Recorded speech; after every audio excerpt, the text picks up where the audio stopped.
menggapai backline dari EVOS Legends. Apalagi mau tidak mau Krite dipaksa untuk membawakan Purify dan dia membawakan Flicker. Artinya dia ingin menghindari bagaimana serangan dari penalty zone ketika nanti akan ada Terizla di kubu dari Dewa. Ya, ini adalah PR dari Pendragon sendiri. Gimana caranya dia menciptakan satu momentum, ngasih space ke arah Watt, biar Wattnya bisa free di area belakang untuk mendealing damage. Masalahnya, Case mereka juga bisa nge-copy ke arah Federasi yang dimiliki oleh pemain dari EVOS Legends. Apakah debut dari trio WCG akan berakhir manis? Atau bahkan Dewa memaksa ke game yang ketiga? FPL Arena, mana tepuk tangannya? Wow. Match point di tangan pemain dari EVOS Legends. Dewa sempat terhenti dengan satu game yang tadi sudah kita lihat. Game yang cukup panjang bahkan di game pertama kita. Tapi game kedua tentunya dengan draft yang berbeda. Pendragon di sini yang mungkin diharapkan dengan adanya momentum penalty zone bisa kita lihat. Atau mungkin dengan adanya Leo Murphy. Yang sebenarnya dia punya potensi untuk melakukan invasi jungle di arah early. Namun sepertinya cover yang akan dilakukan saja ke arah Lanaya. Karena Lanaya coba untuk mendapatkan satu buah purple yang tidak bisa diganggu oleh pemain-pemain dari EVOS Legends. Alright, nampaknya kalau ngomongin EVOS Legends, mereka di early-nya ini udah mulai agresif banget ya. Ini mereka udah mulai terlihat identity-nya. Coba lihat, di depan sana untung Leo Murphy ada pasif. Kalau enggak mungkin itu bisa memaksa Leo Murphy menggunakan flicker ya Profesor. Ya, power of nature ya, yang dimana kita tahu sendiri dia akan memiliki efek imun di pinggir tembok. Dan untuk saat ini lihat Fluffy-nya juga udah mulai ada. Oh, bakal coba dipaksa dia oleh begitu saja Leo Murphy. Masih ada flicker dipaksa. Tapi Krite tidak mau tinggal diam. Memaksakan satu point kill yang tidak bisa didapatkan. Tidak ada damage lagi tambahan. Sama-sama mengeluarkan flicker yang diberikan. EVOS Legends kali ini juga sama-sama di arah roamer loh. Iya. Sama-sama flicker, sama-sama di arah roamer. Jadi nggak terlalu rugi. Nggak ada yang rugi, nggak ada yang untung juga. Tapi untuk Dewa United Esports mereka harus lebih memperhatikan bagaimana early damage-nya. Karena mau bagaimanapun, Valentina di sini punya keuntungan untuk mendapatkan level lebih tinggi. Apalagi dengan menggunakan pasifnya. Namun, jangan lupakan juga bahwa efek Terrify ini masih belum terlihat di depan. Plus Dewa mereka bawa 2 Rapture Ben. Iya. Yang dimana itu akan memberikan sedikit damage penetration ya. Tentunya untuk pemain-pemain dari Dewa. Jadi harusnya early pressure ini Dewa bisa jalanin. Apalagi mereka bawa Grok. Lebih galak. Lebih galak harusnya permainannya. Tapi kita tahu Grok yang sekarang udah gak punya magical defense ya. Agak sedikit sulit mungkin ketika berhadapan dengan crit. Alright. Tapi dibalik itu semua, Pendragon akan menjadi korban keganasan dari para pasukan EVOS Legends. Bahkan di depan sana, Pendragon memaksakan satu buah first blood. Dibalikan kembali karena dengan Case. Primal Ward-nya mencoba untuk menuju ke arah Brawl. Tapi ternyata Krite harus tumbang di Brawl map. Di sisi belakang sana, Watchas berhasil mendapatkan 2 orang. Lanaya, Funstrong, standby on position. Masih ada Primal Ward. Lanaya mau nggak mau harus mundur. Damage terlalu sakit dan Lanaya juga belum cukup itemnya untuk bisa numbangin 2 badak di depannya. Wah, untungnya kita tidak melihat bagaimana kejadian Super Ken ya pada saat bertemu dengan teman-teman dari RRQ. Itu adalah pedang keadilan yang tidak jadi-jadi keadilannya. Iya, pedang keadilan. Tapi nggak jadi-jadi, random execution-nya. Dan untuk sekarang, dengan early turtle didapatkan, otomatis EVOS Legends akan lebih berani untuk melakukan setup teamfight. Nah, Momochan, kalau kita melihat tadi, ya kan bagaimana pressure di early game yang sudah berhasil dijalankan sama EVOS Legends, mendapatkan satu turtle, tapi mereka masih kalah dari segi point kill karena case-nya bener-bener bikin play di arah top lane. Itu yang aku bilang, dia bawa penetration dan Rapture-nya ini benar-benar harus dimaksimalin sama Dewa. Dimana early pressure harus berjalan terus-menerus. Mereka press aja mungkin landing ke area EXP-nya atau landing ke area Browns-nya di sini. Karena menurut aku, selama mereka bisa pegang kendali dari satu landing-nya, setidaknya EVOS Legends mereka akan lebih peka dengan landing yang dipress sama pemain dari Dewa United. Oke, tapi Mirkers masih menuju ke arah Dewa United Esports. Tapi kali ini para pasukan dari EVOS Legends memaksakan Leo Murphy akan coba ditumbangin begitu saja. Hilang tanpa sempat untuk mengeluarkan flicker di arah bottom lane. Hilang, tak tersisa. Membuat para pasukan dari Dewa United Esports mereka kayaknya sulit untuk bisa melakukan defensif di arah bottom lane. Bahkan Super Out Supriyadi tidak memiliki space. Pasrong gagal menangkap Case. Balikan kembali keadaannya. Pada step telah dikeluarkan. Case masih ada Primal Watts. Dibalikan kembali tapi di depan sana. Sutsujin mencoba untuk melakukan efek tender rapat di from Bans gagal untuk bisa dapat satu point kill. First skill yang terlalu buang. Dan terlalu banyak yang terbuang-buang membuat mereka harus mundur sih. Kalau enggak mereka memasangkan team fight, ini mereka bisa tumbang 3 Profesor. Ya wasted banget untuk beberapa skill dan bahkan mau tidak mau EVOS Legends harus mundur ke arah belakang. Apalagi setelah mengetahui bahwa kehadiran dari Pendragon di arah mid lane sudah terlihat jelas. Untuk sekarang by item aja kita akan melihat bagaimana kedua mid laner kita akan membuat terlebih dahulu Clock of Destiny. Sehingga Case dan juga Krite akan bermain lebih scale up. menuju ke arah late game mungkin menit ke-12 sampai dengan 16 baru kita akan melihat efek yang begitu mengejutkan dari kedua mid laner ini. Ya, tapi kalau KB tadi sempat notice juga Fluffy yang udah mulai nge-cutting juga nih minion laning EXP-nya. Yang ngebuat Pendragon juga harus melakukan hal yang sama. Dia sempat melakukan rotasi ke area mid, coba untuk melakukan clear cepat. Tapi Fluffy pun tidak bisa ditinggal begitu saja.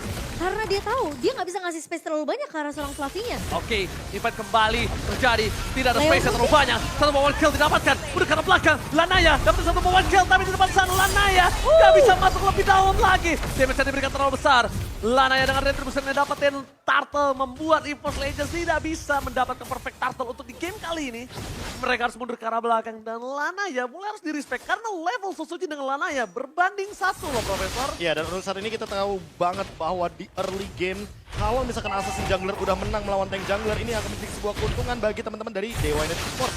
Tinggal gimana caranya untuk mempertahankan early snowball yang sudah mereka dapatkan dan jangan lupakan juga tetap mempressure ke arah gold lane karena Brands masih belum bisa di take down. Iya, Brands-nya malah di babysit banget nggak sih sama pemain dari EVOS Legends yang dimana mereka mainin rotasi 3 pemain, trio mid-nya ini berjalan ke area bawah sehingga Fluffy ya dibiarkan sendiri aja. Pemain yang cukup individu tapi Liam Murphy akan coba menjadi korban kembali. Flicker ke arah belakang bersama dengan wall charge-nya. Walaupun begitu terlalu banyak soft skill yang dikeluarkan mendapatkan impact yang sangat mahal. Buying time yang dilakukan Liam Murphy dari bottom lane dimanfaatkan oleh Lanaya dengan mid turret.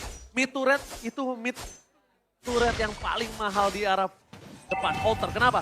Karena itu akan membuka vision terhadap dua sisi buff antara EVOS Legends Orange maupun Purple Pro. Iya. Ini terlalu banyak sih map yang terbuka dan untuk saat ini Sutsujin bisa ketinggalan 2 level jatuhnya Momochan. Apalagi kalau tidak diimbangi dengan turtle yang ketiga nanti. Dan untuk itu. sekarang Leo Murphy kayaknya udah nggak bisa terlalu di all in. Harus ganti target. Watt juga nggak bisa ditangkap karena dia punya Purify. Case mungkin bisa jadi solusinya. Dan Tapi- itu juga sama kondisinya. Karena apa? Karena EVOS Legends perlu ditangkap Krite-nya. 2 kali ditumbangkan belum bisa bener-bener menjadi poin yang plus bagi teman-teman dari Dewa. Atau mungkin kalau mereka nggak bisa all in untuk nangkap ke arah Krite, paksa aja biar semua resource yang dimiliki sama Krite ini kepake. Entah itu dari Wings by Wings, entah itu dari flickernya. Karena justru malah aku ngelihat EVOS Legends mereka sering banget untuk nge-beat semua resource yang dimiliki sama pemain-pemain Dewa. Leo Murphy yang coba untuk dikejar, dia harus menggunakan flicker dan juga wall charge-nya untuk kabur dari pemain-pemain EVOS Legends. Tapi sementara ini, Watt masih cukup free di area bawah meskipun sekarang rotasi sudah mulai dibawakan oleh pemain dari EVOS Legends ke area mid. Walaupun sudah dibawakan ke arah mid lane tapi Fluffy langsung pecah begitu saja. Tidak ada armor di depan sana. Hilang satu point kill. Didapat kembali dapat ke Brand. Mau gak mau mundur ke arah belakang karena damage yang terlalu besar diberikan. Dibalikan kembali keadaannya. Mereka menghilangkan 3 pemain dari Dewa United Esports. Memaksakan Lanaya akan menjadi korban selanjutnya dan gagal diloncatin oleh seorang Fastro.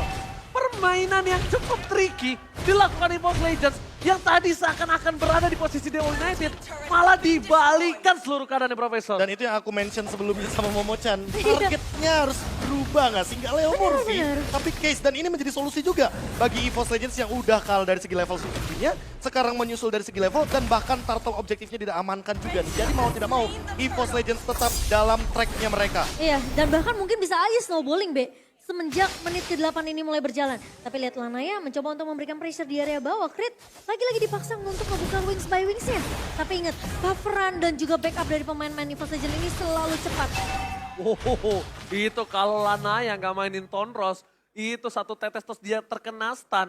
Itu bisa porak-poranda loh. Kenapa bisa porak-poranda? Karena tiba-tiba bisa ditutup dari belakang atau ada runner apati. Kita nggak ada yang tahu Profesor. Ya, apalagi backup damage-nya benar-benar cepat dengan area yang sangat luas. Artileri dari runner apati dan juga Feather Airstrike itu benar-benar bisa respon cepat. Dan aku ngerasa EVOS Legends mereka masih menang dari segi sisi. Mereka punya efek town, mereka juga punya onward, mereka bahkan punya shatter di sini dari Foundstrong sendiri. Crit, kita tahu Curse of Crow ini udah bisa langsung melakukan stun ke arah pemain-pemain dari Dewa United. Jadi menurut aku mungkin satu pemain kalau udah sampai kejebak dengan efek sisi yang dimiliki sama pemain EVOS Legends, kemungkinan tumbangnya itu besar banget. Dan jangan lupakan juga kalau misalkan efek slow dihitung sebagai efek sisi, di sini udah ada Ice Queen One dari Fluffy. Nah, jadi itu. tentunya dengan Fire Missile ini akan menambahkan bagaimana power team fight dari EVOS Legends. Seperti yang kamu bilang, Be, dia cukup bawa sebenarnya ke arah satu buah festival award, dia udah cukup Tapi teknik. lihat Sandwich Gaming dapat di Pentagon. Tersurprise ternyata satu tembok barir yang bukan junior dari Leo Murphy ternyata membawa buah si malakama untuk para pasukan Dewa United Esports. Tercekek dan bahkan di sana terperangkap di di jungle-nya sendiri. Itu benar-benar jadi tembok yang kalau bisa kita bilang ya Dewa juga nggak bakal bisa keluar dari teamfight tersebut. Dan malah EVOS Legends yang untung banget dikarenakan backupnya yang begitu cepat Momochan. Memang Barir itu meresahkan ya guys ya. Tapi ya kalau kita ngeliat memang yang tadi aku udah sempat mention sih Be. Iya. Siapapun yang terperangkap di area efek sisi yang dikeluarkan oleh pemain-pemain EVOS Legends, kemungkinan tumbangnya pasti besar banget Be. Dan lagi-lagi Pendragon yang akan menjadi korban. Ini Bransa jadi eksekusi juga ya kan, eksekutor yang bagus banget. Dan Clyde dia dengan Lethal Ignition bener-bener ngebuka 7% dari full HP yang dimiliki sama Dewa United Esports sehingga mereka mau tidak mau harus bermain lebih safe lagi. Dan ingat Fluffy dan juga Vanstrong dia bawa Brave Smite. Itu dia, jadi untuk survivability-nya makin lebih kuat lagi. Sementara Brave Smite dari Dewa itu cuma ada di Pendragon Momochan. Nah tapi kalau ketika Pendragonnya tumbang, udah pasti Oh, kalah. Pendragon, what are you doing? Tapi nampaknya kali ini short skill terlalu banyak terbuang sia-sia di depan sana. Berhasil kehilangan save, balikan kembali keadaannya. Langsung ada export dan bakal keluar. BBK berhasil kali ini double kill didapatkan oleh para pasukan dari EVOS Legends. Para pasukan EVOS Legends mereka berhasil mendapatkan 2 point kill dan menuju ke arah mid turret yang mereka miliki. Sedangkan di arah top lane, Wave terdorong dengan sendirinya. Di arah bottom lane, Brans akan coba untuk mendorong dan memecahkan pasif yang dimiliki oleh para pasukan dari EVOS Legends kali Dipaksa? ini. Dipaksakan? Oh, turret yang mahal Momochan. Turret yang sangat mahal. Oh, tapi Lanaya sepertinya mencoba untuk membuying time sembari menghentikan permainan main dari EVOS Legends yang mau coba untuk melakukan press di area midnya. Oke, di depan sana para pasukan dari EVOS Legends mendapatkan Lord tanpa ada pertukaran samsak. Oke, tapi ini juga jadi pertanyaan karena udah mulai masuk ke arah high ground dari Dewa. Mereka lebih butuh Feather Ice Strike nggak sih di momen kali ini? Karena Case, menurutku ketika dia memilih Primal Wrath, artinya dia akan bermain lebih maju daripada ketika dia mengambil Feather Ice Strike. Sehingga posisi di sini sangat menentukan bagi teman-teman dari Dewa.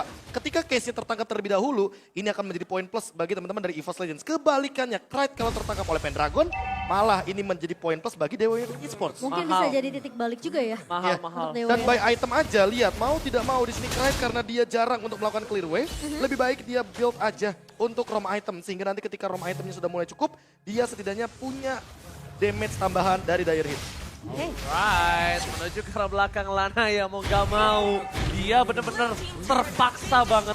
Karena dia mau ngedive in, gak ada yang bisa ditumbangin kecuali Clyde.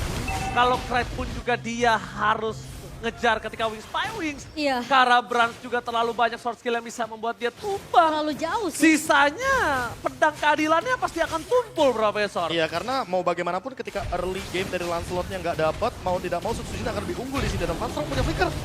Alright, langsung ada sosok dari Vanstrong punya flicker tapi tidak mau di-follow up begitu saja. Vanstrong langsung ada satu buat penalty zone yang gagal mendapatkan siapapun. Tapi di depan sana Spreadon yang sangat sakit diberikan oleh seorang King Brad. Oh, diberikan flicker. Dikeluarkan, Vanstrong damage terlalu besar. Primal Run mengacak-acak Dewa United. BS terbuka dengan sangat bebas. Teriakan habis yang telah dikomandangkan. Apakah mereka mampu bertahan di depan sana? Para pasukan dari EVOS Legends take the game dan membuktikan trio WTG is real. EVOS Legends berhasil untuk mengamankan game mereka yang kedua dengan dominasi yang aku bisa bilang ini almost one